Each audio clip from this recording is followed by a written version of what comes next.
Well, guess what? There's a lot of people that thinks your life has to be perfect to come to him. That's so untrue. He takes the broken things in our life, the lost places that we're at, and he mends us, molds us into a masterpiece. But in a garden, guess what? Like, there is soil, there's rocks, there's usually around here you're going to get some clay, right?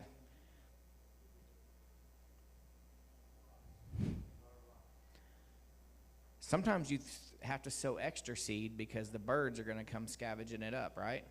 You ever heard that? Plant like 2 or 3 corns because the birds are going to come and get some of it? You guys are following me? And so it falls to the wayside. It gets ate by birds. It gets lost.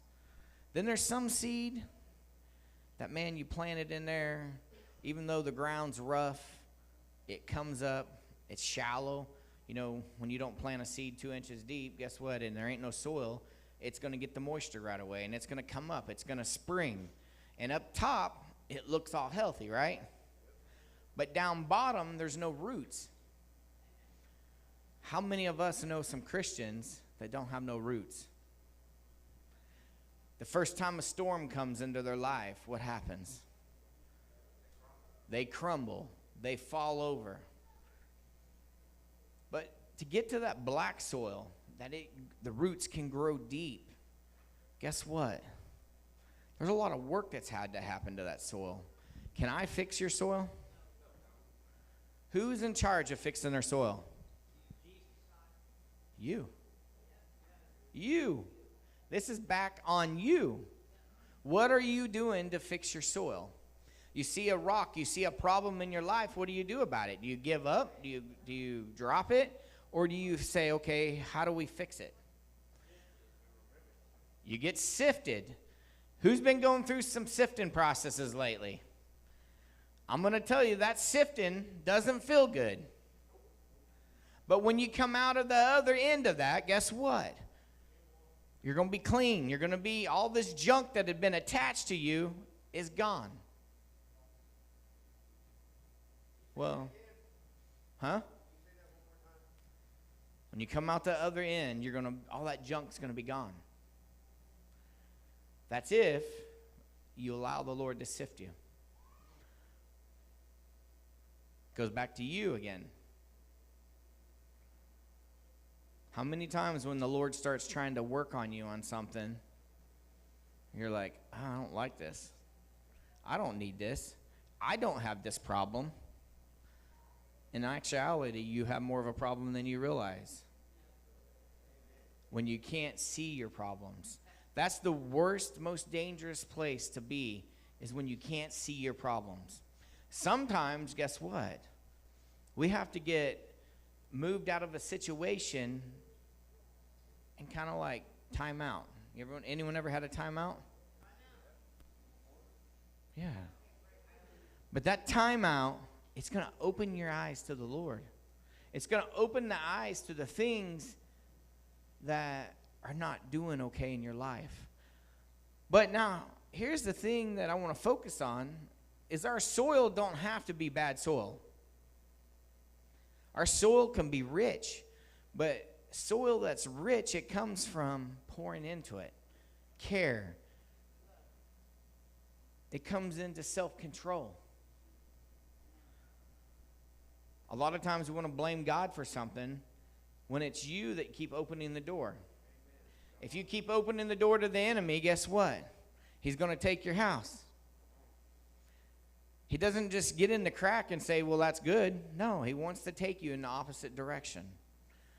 Every place you allow the devil to get into your life is a place that all of a sudden you've got a stronghold there. And then you open up another thing. You open up sin. We all deal with sin, right? We allow one sin to come into our life and I think, well, that's not that big of a deal. It's more of a deal than what you realize, because what you allow in that comes in easy, all of a sudden wants to take over. Who deals with sin? Listening to music that doesn't glorify God. You're allowing those things to come in to be spoken into you. I hate to say this, I've said a million times that Ozzy Osbourne, I loved Ozzy Osbourne, but I don't listen to that because it doesn't glorify God. I start listening to that old time music, and then guess what? I start thinking about all kinds of crazy things. It gets stuck in our head. But here's the thing, is we want to blame God for us not having self-control, and he gave us everything that we needed, but we've blamed everybody else for every problem that we've had in our life. Instead of owning up, okay, that is me. Okay, I did mess up there. Okay, I do need help in this area. Someone that says, I need help in this area, that is awesome. That humbleness to say, okay, I'm not too proudful to ask for help.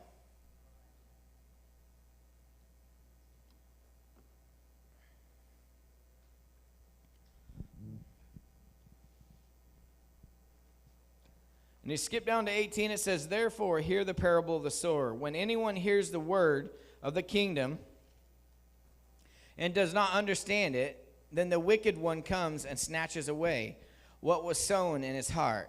This is he who received seed by the wayside. But he who received the seed on stony places, this is he who hears the word and immediately receives it with joy. How many of you guys have heard a word from God, and you got super excited, and you ran with it, and there's things that start to happen, and then all of a sudden you get out there, and you're like, I ain't got no roots. I ain't got no foundation. Without that foundation, nothing can be stable. So there's more that comes with it.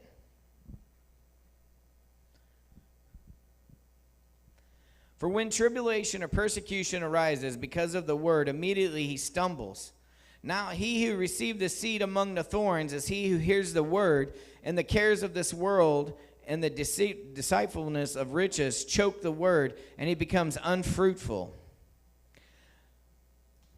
How many people do you know that's been going to church their whole life but have become to the point they got an excuse for everything not to do anything? You know some people like that? I know some people like that. You become unfruitful. And when you get to the place that you're unfruitful, it's time for some cutting off. What are you going to cut off your life? What are you going to trim? We deal with fruit trees all the time, right? A fruit tree, you have to trim it, right? To make it produce fruit.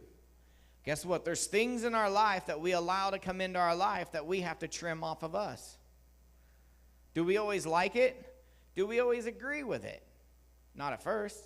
But usually whenever we get that little time out, all of a sudden we see the direction that we are going. What you allow today is going to affect you in the future. So if you're allowing something that's not godly today, no matter how little or how big it is, it's going to grow into a giant that's going to try to overtake you. All sin leads to death. All sin. It ain't just a sin, all sin.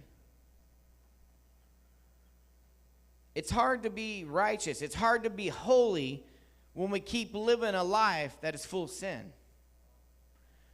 One of the biggest things that I feel like is totally just misplaced now is that it's all right to sleep with someone and not be married. It is not okay. You're setting yourself up for failure if you think that you're going to go be with someone and not be married. First off, you're starting out in the wrong direction. I'm being serious. It doesn't matter if you've had 5 kids, 10 kids, 20 kids. There comes a point of doing what's right and not doing what you've always done. Someone says, well, I don't know if I want the whole cow. I just want to try the milk. You have no reason trying that milk unless you're married. There ain't a whole lot of people that would say that. But it is the truth. Everything that you keep allowing into your life, guess what? Just keeps building, keeps building. The world thinks it's all right. How many of you guys have had relationships and not been married? Are you going to marry us? Oh, Lord. Someone asked me, said, hey, can I date? I don't know. You willing to get married? By how you answer that question, guess what? It tells me where your heart is. If you ain't willing to marry someone, then you shouldn't be dating them. You kids, you youth, if you're not willing to marry someone or even think of that, you shouldn't even be thinking about dating. You've got it totally out of proportion.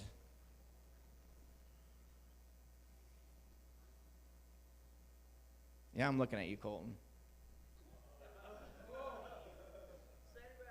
If you've got the wrong intentions, guess what? It's not going to work.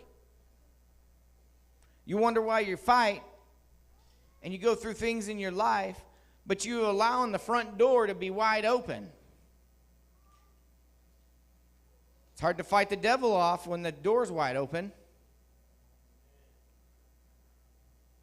But when you go in there with the right intention saying, I'm willing to marry this person, I believe that this is the person that I'm supposed to be with the rest of my life, guess what? God can honor that. Everyone thinks, well, marriage is just a piece of paper. It doesn't matter. No. It's between you and God. It's a covenant. It's holy. It's powerful. So all of those that are here dating, they ain't married, are you willing to marry that person? Because if you're not willing to marry that person, then you're wasting your time.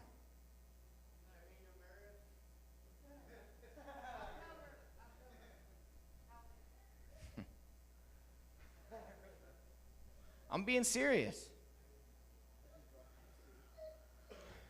We go spilling our things, our oats and everything else. And we allow sin to come in our life. And we think that's okay. We got a younger generation of kids right now that think sex is okay. From 10 years old, 14-year-olds. I'm not saying that some of that wasn't around when I was a kid. But between TikTok, all this Snapchat stuff, these kids have a lot of temptations, more than ever before. And the world wants to grab a hold of them. And when the world grabs a hold of them, it sucks them in. And before you know it, they didn't realize what they were doing wasn't godly. Our soil matters. If you're around somebody that ain't going to help you work on your soil, they're not a friend. Because guess what? A true friend, a true brother, will see that rock in your life and say, okay, let me get it out of your life. Let me help you. Or they're going to be the person to say, I know you like that rock, which could be an idol, and you didn't want it out of your garden. But your brother's like, that's an idol. You're putting that before God. You got to get rid of it. And you're like, oh, man, I don't like it when someone calls me out on these things. A lot of times we're so focused on growing things, being big, being at the top, but that's not what the word's about. The word's about the one lost person. The person that's went a wayside. The person that's not walking the right way. Everyone says, Pastor Isaac, you chase after the people that's hard, the people that nobody else wants. But those are the lost people. The other 99 that thinks they got it all, let them stay there in their religion. I want the people that are hungry, that want change in their life. I want to see the people that have been lost for so long get saved. The whole mission of the church has been totally upside down for the longest time. Most people think the mission of the church is to get people saved. The mission of the church should be discipling people. People should already be saved walking in this building. If every individual is doing what they're called to do by the Lord, right? It says, go ye into the world. You're supposed to be leading people in salvation out there. I'm not saying that people ain't going to come here and get saved, But the salvation part should already be being done. When they come in here, they should be being discipled, being taught how to live as a Christian. The older, guess what? You've got an important role. When you're not here and you're not a part of what's going on, there's lots of younger people that are looking for someone that's godly in their life to lead them in the right direction. Older guys, guess what? The younger's looking at you to lead them in the right direction that's godly. A church doesn't need just young people, it needs everyone. All different ages, different places in their life. How many young people, a lot of times, will point something out in a brother's life that's wrong? Most of the time, they will not. Most of the time, well, it's not affecting me, so I ain't going to put some fuel on that fire. Anyone ever been there? But the thing is what if you would have said your brother would have received and changed? Your life, his life is on your hands. Most of the time we look at the problem makers, the troublemakers, and think, well, it'd be a whole lot easier if they weren't here. A lot of times I stop and think, okay, why are they here? Why did God bring them here? Maybe it's to teach you something. Maybe you're learning patience, self-control. Anyone ever dealt with some patience and self-control? Every day.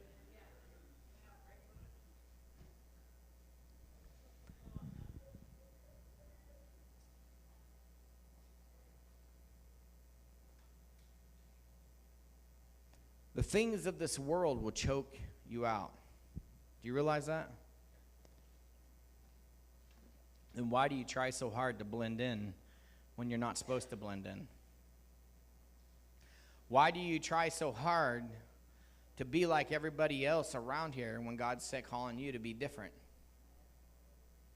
He's saying, I knew you before you were ever formed. Before you were ever born, I knew everything about you. I knew your purpose. Do you know your purpose? There's a bunch of people walking around with identity crisis. They don't know who they are. They put their identity in jobs, cars, material things, possessions, money, women, men, relationships. Here's the biggest thing they need is to know who they are in Christ. Well, I'm not whole unless I'm with that person. I'm not whole unless I have these things. And God's saying, you're just fine the way you are. You just have to realize it inside of you. You have to have that revelation so that you can see it. If you can't see it, you're not going to believe it. So when you train your mind to stop seeing all the negative things, all the bad things, all of a sudden you train your mind to start seeing things as if they're not. That's faith, right? And then all of a sudden you got a mouth, right? That mouth ain't meant to run your mouth for drama. That mouth is meant to declare things, to speak things, to bring life into situations. Yes. Why are we not doing that? But we can run our mouth to talk about the gossip, everything else, or you can be like Jade and catch mosquitoes in the back. Get him, Dalton. It's hard being a preacher, son. I need a Nerf gun.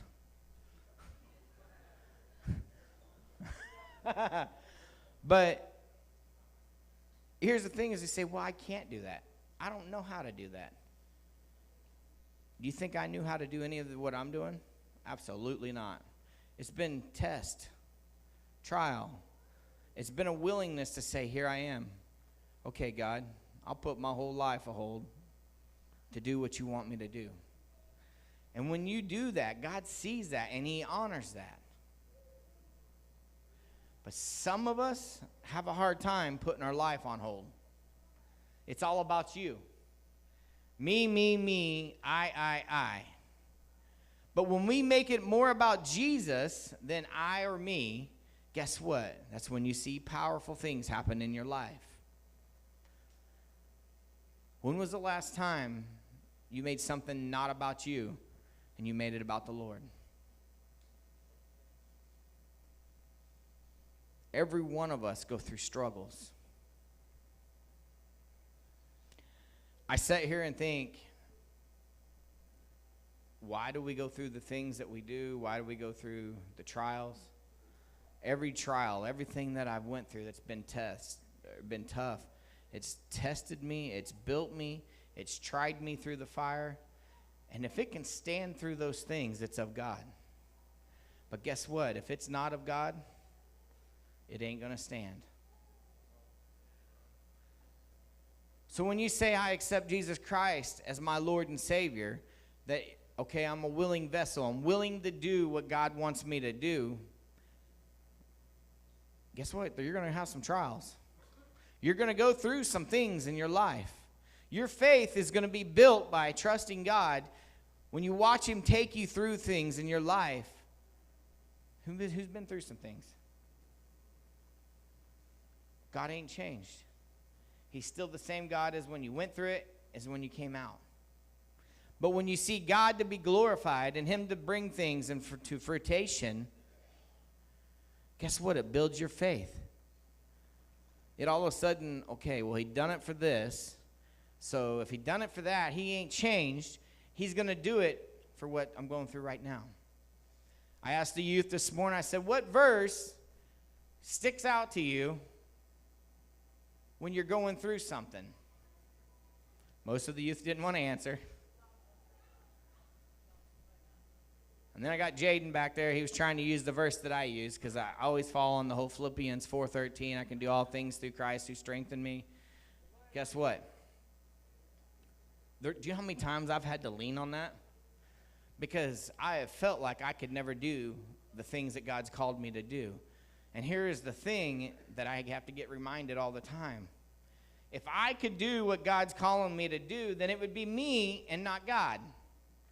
But when I know that this is way above my head, above my level, above my understanding, and God's doing it, it's powerful. There ain't nothing that can stand in your way. You could have trouble come right and left. But if you know who God is, guess what? You have nothing to worry about. Where the problem comes is when we don't have the Lord number one in our life. We've made things over our life. As we get closer to the end of times, which I think we're here. We're here. I don't know if it's going to be this year, next year, when. But I'm telling you, it's the closest we've ever been. You're going to have a discernment like never before to know what's of God and what's not of God. In verse 24, it says, another parable he put forth to tell them, saying, the kingdom of heaven is like a man who sowed good seed in his field, but while men slept, his enemy came in and sowed tares among the wheat and went his way. But when the grain had sprouted and produced a crop, then the tares also appeared. You guys ever wondered why when God's doing something, it seems like the enemy tries to come in and place things to try to throw things off, to divert it? You ever seen that happen? Always wondered, how in the world, if God's so powerful, how does the enemy get those things placed in there? But he does. But the thing is as that crop is raised up, you can't tell at first what's the enemy and what's not, right? It looks the same when you plant seeds, right? But as it starts to grow and it starts to mature, guess what? You realize, well, that's not a corn. That's a weed. You guys ever planted wildflowers or something? And you're like, I don't know if that's wildflowers or if that's weeds. And so you let it grow like 10 foot tall, hoping the flowers are going to be on it. And you come to find out it's some stinkweed or something. And it wasn't a flower. Well, here's the thing about that. In our life, the enemy does come to steal, kill, and destroy, right? We all know that. John 10:10. There's going to be things that be planted in your life. When God has a purpose, there ain't nothing that's going to throw it off. You're going to end up there at some point. Now, what could happen is there could be some deflection. Divert. It take you longer to get there. Like when they were going through the wilderness, did it really need to take 40 years to get through the wilderness? No. They could have done it a lot sooner. But guess what? They just kept not doing what they were supposed to be doing. How many of us are disobedient to God? Disobedient to the things that he tells us to do?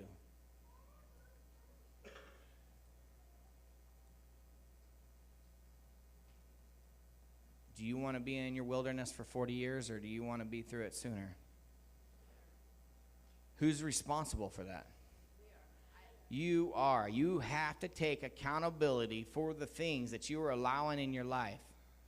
You parents out there, guess what? You've got to take accountability to read your kid's phone, to go through those things.